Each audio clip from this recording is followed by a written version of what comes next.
Hello dears, ഇന്ന് നമ്മൾ ഒരു അടിപൊളി സംഭവമാണ് കേട്ടോ ചെയ്യുന്നത്.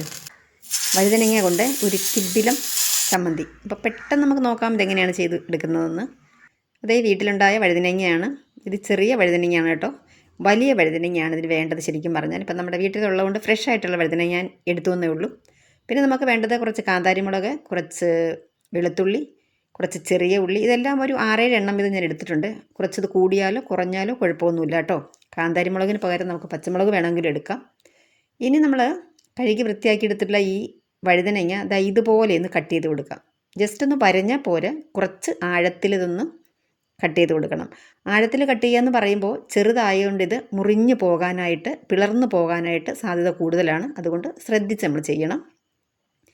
അപ്പോൾ ഞാൻ ആദ്യത്തെ ഒരെണ്ണം കട്ട് ചെയ്ത് വെച്ച സമയത്ത് തന്നെ ആരോ വിളിച്ചിട്ടുണ്ടായിരുന്നു. അപ്പോൾ ഞാൻ പോയി വന്നപ്പോഴത്തേക്ക് അത് ആ ചെറിയൊരു കളർ മാറി വന്നിട്ടുണ്ടല്ലോ. അങ്ങനെ കളർ മാറുന്നതിന് മുമ്പ് ചെയ്യുന്നതാണ് നല്ലത്.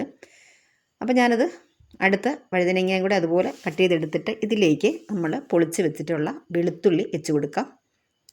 കുറച്ചൊന്നങ്ങ് പ്രസ് ചെയ്ത് കൊടുക്കുമ്പോൾ അത് അകത്ത് നന്നായിട്ട് അവിടെ ഇരിക്കും. ഇതെന്തിനാണോ ഇങ്ങനെ ചെയ്യുന്നത്? അപ്പോൾ വെളുത്തുള്ളി കരിഞ്ഞു പോകത്തില്ല. അതുപോലെ ഇതിനകത്തിരുന്ന് നല്ലതുപോലെ വെന്ത് നല്ല സേഫായിട്ട് അവിടെ ഇരുന്ന് വെന്ത് അടിപൊളിയായിട്ട് കിട്ടും കേട്ടോ.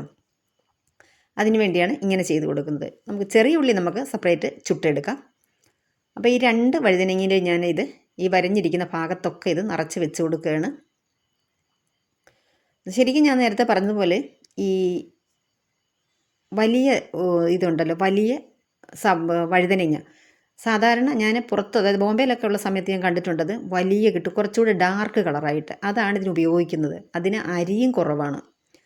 അപ്പോൾ അതൊക്കെ ഞാനിവിടെ അതിൽ നിറച്ചെടുത്തിട്ടുണ്ടായിരുന്നു. ഇനി നമുക്ക് വേണ്ടത് ഒരു ഫുൽക്ക ജാലിയാണ്. റോട്ടി ജാലി, ഫുൽക്ക ജാലി എന്നൊക്കെ പറയുന്നത് കിട്ടുന്നുണ്ട്. ഇത് ഞാൻ ആമസോണിൽ നിന്ന്, ഫ്ലിപ്കാർട്ടിൽ നിന്നാണെന്ന് തോന്നുന്നു വാങ്ങിയത്. ലിങ്ക് ഞാൻ കൊടുക്കാം.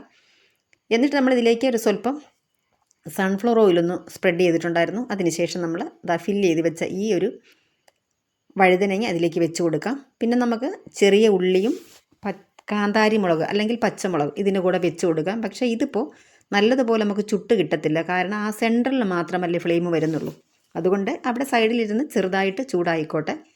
ഇത് ചുട്ടെടുത്തതിന് ശേഷം നമുക്ക് ഉള്ളിയും കാന്താരി മുളകും നമുക്ക് ചുട്ടെടുക്കാം.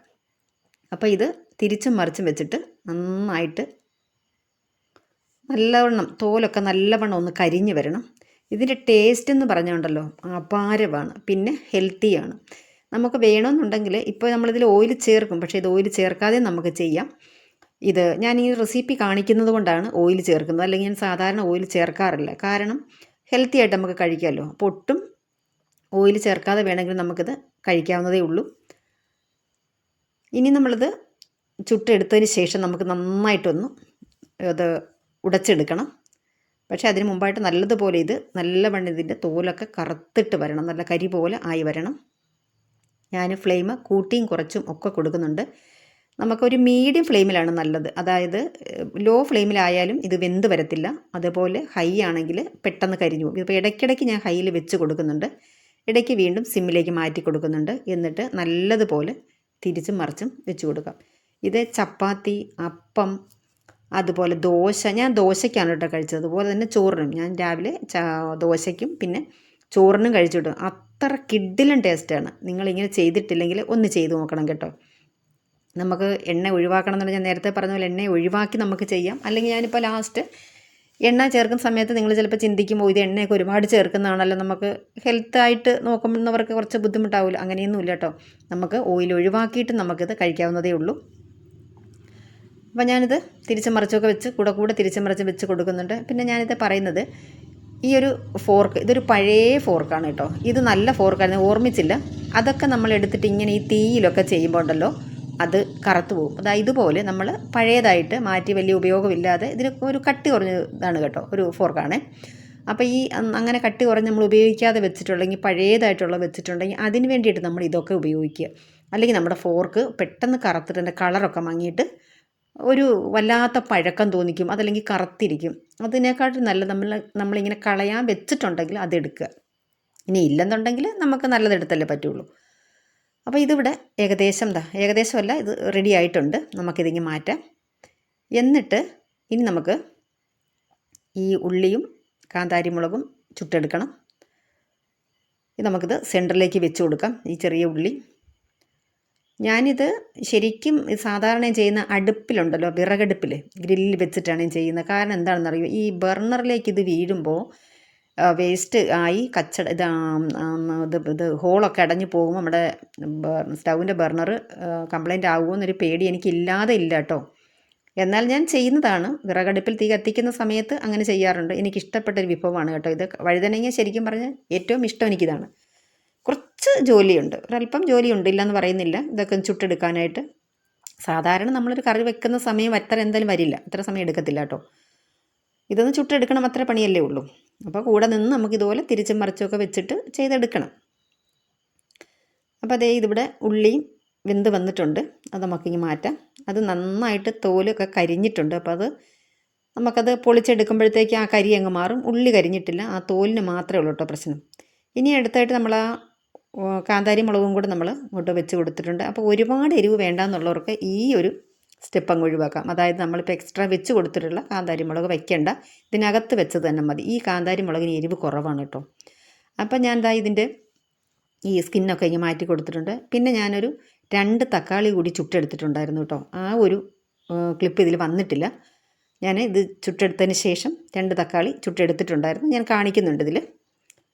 അപ്പോൾ ആ ഒരു ഞെട്ടിൻ്റെ ഭാഗം വേണമെന്നുണ്ടെങ്കിൽ നമുക്ക് കട്ട് ചെയ്ത് കളയാം. അത് വെന്തിട്ടില്ല എന്ന് തോന്നുകയാണെങ്കിൽ കട്ട് ചെയ്ത് കളഞ്ഞാൽ മതി, അല്ലെങ്കിൽ അതിനകത്ത് ഉടഞ്ഞ് ചേരാതെ കിടക്കും. അപ്പോൾ കയ്യിലൊക്കെ ശരിക്ക് കരിയായിട്ടുണ്ടായിരുന്നു, അതങ്ങ് തുടച്ച് കളഞ്ഞിട്ടുണ്ട് ഞാൻ. ഇനി നമുക്കിത് നല്ലൊരു കട്ടിയുള്ളൊരു പാത്രം എടുക്കണം. സെറാമിക്കിൻ്റെ എന്തെങ്കിലും, നമ്മൾ ഗ്ലാസിൻ്റെ ബൗളോ വല്ലതും എടുക്കുകയാണെങ്കിൽ ശ്രദ്ധിക്കണം, കട്ടിയുള്ളതിന് എടുക്കണം. കാരണം നമ്മൾ നന്നായിട്ട് ഒരു പൊട്ടറ്റോ മാഷർ കൊണ്ടിട്ട് നമ്മളതിനെ നന്നായിട്ടൊന്ന് പ്രസ് ചെയ്യുന്നുണ്ട് ഇത് ഉടച്ചെടുക്കാനായിട്ടേ. അപ്പോൾ അതേ ഞാൻ 2 തക്കാളി ചുട്ടെടുത്തെന്ന് പറഞ്ഞില്ലേ, അതിൻ്റെ തോലൊക്കെ മാറ്റി കളഞ്ഞിട്ടുണ്ട്. ഇതുപോലെ ഇതിലേക്ക് വെച്ച് കൊടുത്തിട്ടുണ്ട്. ഇനി നമുക്ക് നന്നായിട്ട് ഇതൊന്ന് പ്രസ് ചെയ്ത് ഉടച്ചെടുക്കണം. അപ്പം ഇതുപോലെ നല്ല അടിപൊളി റെസിപ്പികൾ കാണാനായിട്ട് നമ്മുടെ ചാനൽ സബ്സ്ക്രൈബ് ചെയ്യാനായിട്ട് മറന്നു പോകരുത്. വീഡിയോ ഇഷ്ടമായിട്ടുണ്ടെങ്കിൽ ലൈക്ക് ചെയ്യാനും ഷെയർ ചെയ്യാനും കമൻറ്റ് ചെയ്ത് അഭിപ്രായം അറിയിക്കാനും ഒരിക്കലും മറന്നു പോകരുത് കേട്ടോ. അപ്പോൾ ഞാനിത് നന്നായിട്ട് ഉടച്ചെടുത്തിട്ടുണ്ട്. നല്ല മഷി പോലെ വേണമെങ്കിൽ നമുക്കിത് ആക്കിയെടുക്കാം, അല്ലെങ്കിൽ ഈ ഒരു രീതിയിൽ വേണമെങ്കിലും ആകാം, അത് നമ്മുടെ ഇഷ്ടമാണ് കേട്ടോ. എനിക്ക് ഇത് ഈ ഒരു രീതിയാണ് ഇഷ്ടം കേട്ടോ. ഇന്നൊരു അല്പം കൂടി ഒന്ന് ഉടച്ചെടുക്കുന്നുണ്ട്. അപ്പോൾ ഇടയ്ക്ക് കാന്താരിമുളകൊക്കെ കടിക്കുമ്പോഴേ കിടിലൻ ടേസ്റ്റാണ് കേട്ടോ, പറഞ്ഞറിയിക്കാൻ പറ്റാത്ത ടേസ്റ്റാണ്. നിങ്ങളിങ്ങനെ ചെയ്തിട്ടില്ല എന്നുണ്ടെങ്കിൽ ഒന്ന് ചെയ്ത് നോക്കണം. സത്യം പറഞ്ഞ് ഈ വോയിസ് കൊടുക്കുന്ന സമയത്ത് എൻ്റെ വായിക്കൂടി ഇങ്ങനെ വെള്ളം വരുന്നത് കേട്ടോ, സത്യമാണ് ഞാൻ പറയുന്നത്. അപ്പോൾ ഒന്ന് ചെയ്ത് നോക്കുക. അപ്പോൾ നമ്മളിതിവിടെ റെഡിയാക്കി എടുത്തിട്ടുണ്ട്. ഇനി നമുക്കിത് ഒരു സെർവിങ് ബൗളിലേക്ക് മാറ്റി കൊടുക്കാം. മാറ്റി കൊടുത്തതിന് ശേഷം നമുക്ക് കുറച്ച് കാര്യങ്ങളോട് ചെയ്യാനുണ്ട്, ഒരല്പം സംഭവങ്ങളോടൊക്കെ നമുക്ക് ചേർക്കാനുണ്ട്. വീട്ടിലുള്ള ഇൻഗ്രീഡിയൻസ് മാത്രം മതി, പുറത്തുനിന്ന് നമ്മൾ പെട്ടെന്നൊന്നും വാങ്ങിക്കൊണ്ട് വരേണ്ട ആവശ്യമൊന്നുമില്ല. സിമ്പിളായിട്ട് നമുക്ക് ചെയ്തെടുക്കാൻ പറ്റുകയാണ്. ഞാൻ നേരത്തെ പറഞ്ഞതുപോലെ വലിയ വഴുതനങ്ങയാണെങ്കിൽ ഏറ്റവും നല്ലതായിരിക്കും. ഇനിയൊരു കടായി, ചെറിയ പാൻ എന്തെങ്കിലും വെച്ച് കൊടുക്കുക. അതിലേക്ക് സൺഫ്ലവർ ഓയിലാണ് ഞാൻ ചേർത്ത് കൊടുക്കുന്നത്. എന്നിട്ട് അതിലേക്ക് ഒരല്പം കടുക് ചേർത്ത് കൊടുത്തു. ഈ സമയത്ത് നമുക്ക് ശരിക്കും പറഞ്ഞ ഈ വിഭവത്തിൽ നമ്മൾ കുറച്ച് ചെറിയ ജീരകം ചേർക്കണം ഈ ടൈമിൽ. പക്ഷേ ഉണ്ടല്ലോ, ഇത് ഇവിടെ കടിക്കുമ്പോൾ ഇതെല്ലാവർക്കും ഇവിടെ ഇഷ്ടമാണ്. ഇത് കടിക്കുമ്പം ചെറിയ ബുദ്ധിമുട്ടുകളൊക്കെ ഇവർക്കൊക്കെ ഉള്ളത് കൊണ്ട് ഞാനത് ഒഴിവാക്കിയതാണ്. കടുകും ജീരകം നമ്മൾ ഇടുകയാണെങ്കിൽ അതും പൊട്ടിക്കഴിഞ്ഞതിന് ശേഷം ഒരു 2 നുള്ളി കായം ചേർത്ത് കൊടുക്കുക. കായം എന്തായാലും ചേർത്ത് കൊടുക്കണം. പിന്നെ സ്റ്റവ് ഓഫ് ചെയ്തതിന് ശേഷം ഒരല്പം മുളക് പൊടി ചേർത്ത് കൊടുക്കുക. ഇതിന് എരിവ് നോക്കുക, എരിവ് കൂടുതലാണെങ്കിൽ മുളക് പൊടി ചേർത്ത് കൊടുക്കണ്ട, ഒരു കളറിന് വേണ്ടി ചേർത്ത് കൊടുക്കുന്നതാണ്. പിന്നെ ഇതിലേക്ക് കുറച്ച് മാത്രം മല്ലിയില ചേർത്താൽ മതി. ഇപ്പോൾ സൂപ്പർ വിഭവം റെഡി ആയിട്ടുണ്ട്. Thank you.